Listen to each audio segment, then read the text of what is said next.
सुना तारू हो। आसो होलिया में चलिया रंगाई भतार भांग खा के सो गईल, भतार भांग खा के सो गईल, भतार भांग खा के सो गईल, भतार भांग खा के सो गईल। आसो होलिया में चलिया रंगाई, आसो होलिया में चलिया रंगाई भतार भांग खा के सो गईल, भतार भांग खा के सो गईल, भतार भांग खा के सो गईल, भतार भांग खा के सो गईल। पूरा नशा में टुल बये सखी। भतार भांग खा के सो गईल।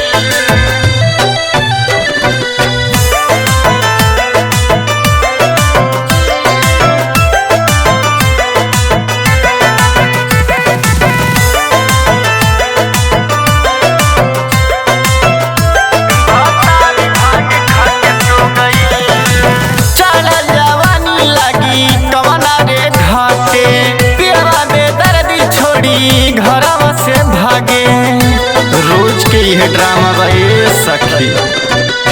चढ़ जवानी लगी कवना रे घाटे, पियवा बेदर्दी छोड़ी घरवा से भागे। सारा जोगावा धाना करेनु बाटे, का कहीं सखी कुछ बुझात ना बाटे। और सुना मन करे देवरे से डालवाली, मन करे देवरे से डालवाली भतार भांग खा के सो गईल, भतार भांग खा के सो गईल, भतार भांग खा के सो गईल, भतार भांग खा के सो गईल, भतार भांग खा के सो गईल।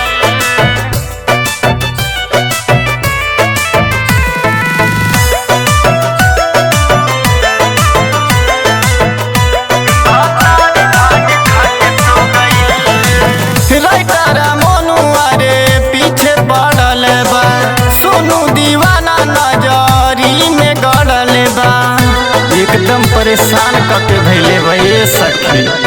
राइटर मनुआ रे पीछे पड़ल बा, सोनू दीवाना नजरी में गड़ल बा। होली में चोली सखी खूबे रंगाई, सुनील पियावा के कुछ ना बुझाई।